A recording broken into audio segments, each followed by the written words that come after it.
හරි අපි මේ ප්‍රශ්නේ කතා කරමු. මේ ප්‍රශ්නේ අහලා තියෙන්නේ හකුරු වල වර්ණයේ ඇතිවීම සිදුවෙන්නේ කියලා තමයි අහලා තියෙන්නේ. හරිද?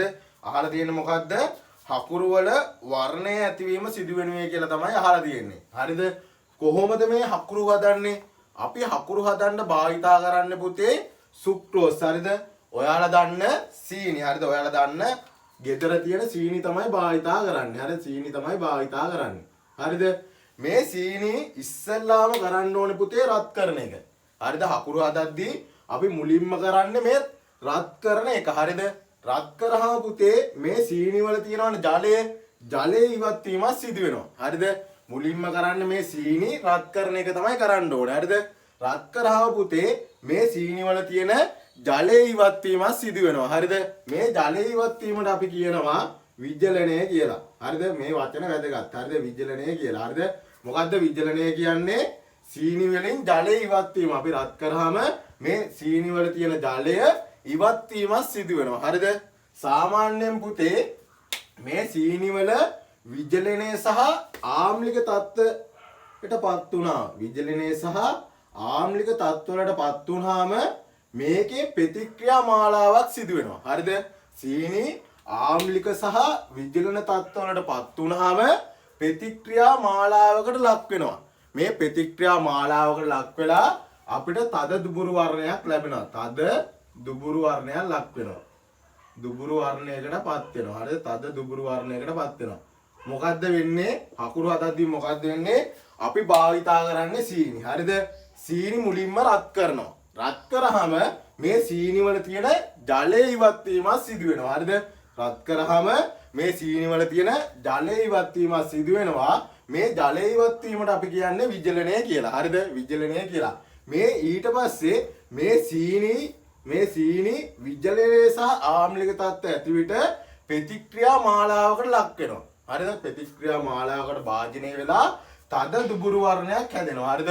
මේ ක්‍රියාවලියට කියන්නේ මොකද්ද? මේ ක්‍රියාවලියට කියන නම තමයි පුතේ කැරමලීකරණය කියලා. හරිද?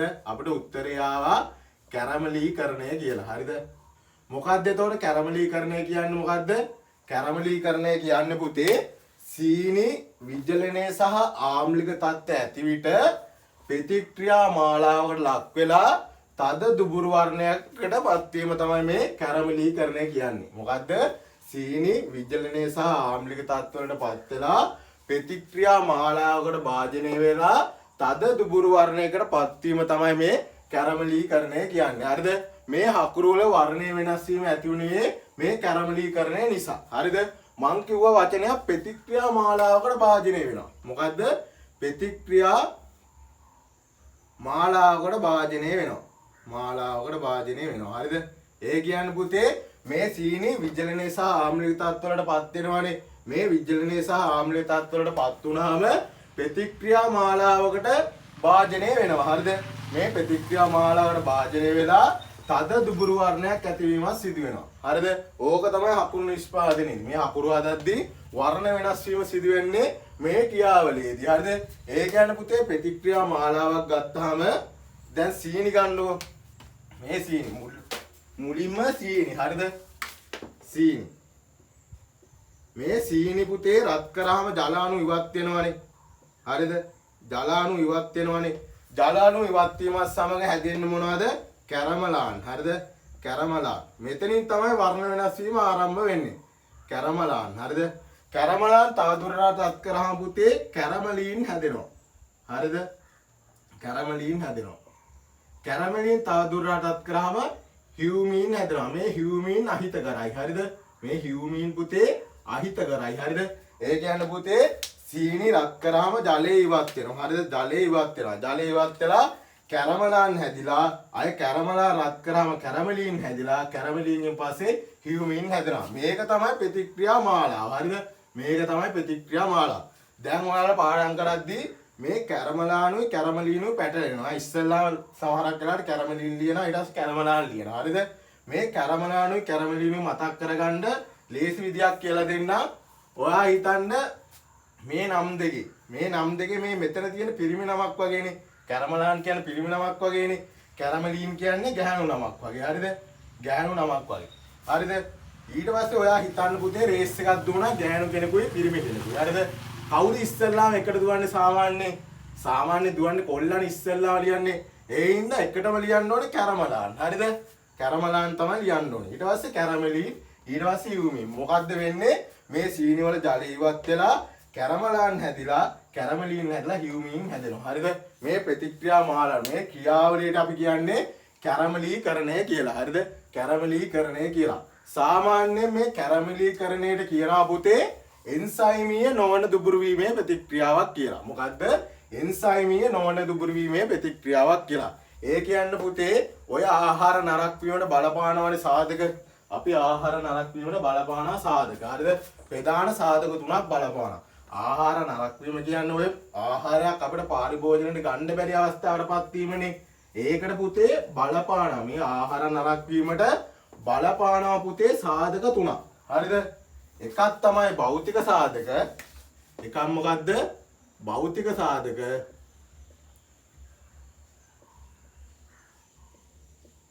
අනිත් එක තමයි රසායනික සාධක. දෙවෙනි එක රසායනික සාධක.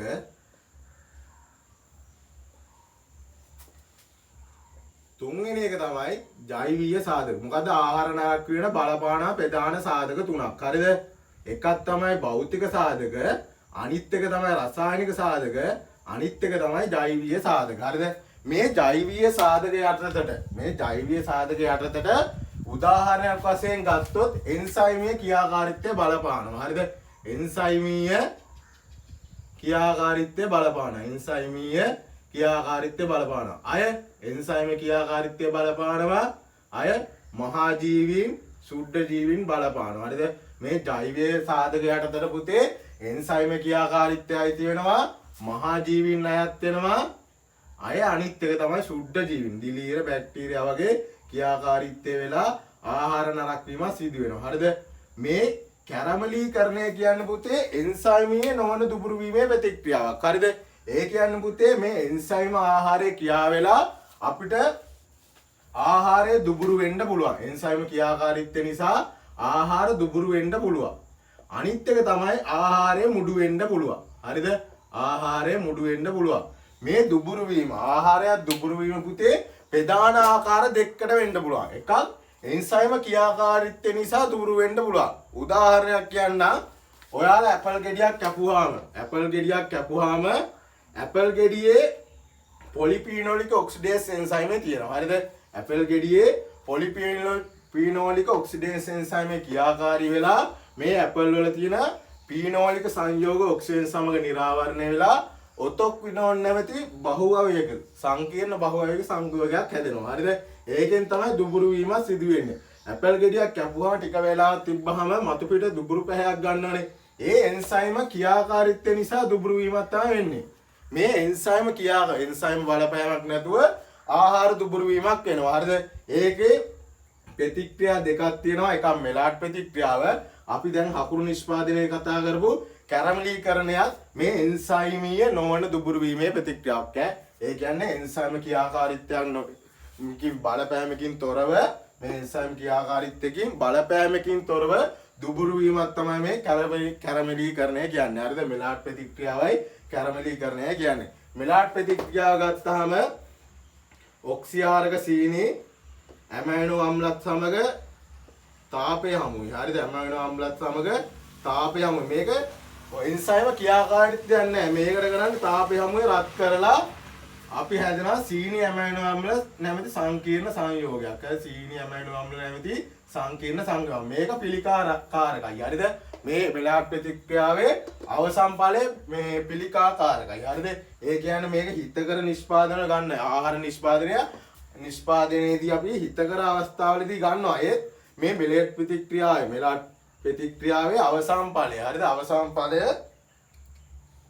අවසන් ඵලය පිළිකාකාරකයි. හරිද? කැරමලීකරණය කිව්වේ මොකද්ද මං? කැරමලීකරණය කිව්වේ මං සීනි විජලනයේ සහ ආම්ලීය තත්ත්වවලටපත් වෙලා ප්‍රතික්‍රියා මාලාවකට භාජනය වෙලා තද දුබුරු වර්ණයක් හැදීමක් තමයි මේ කැරමලීකරණය කියන්නේ. හරිද?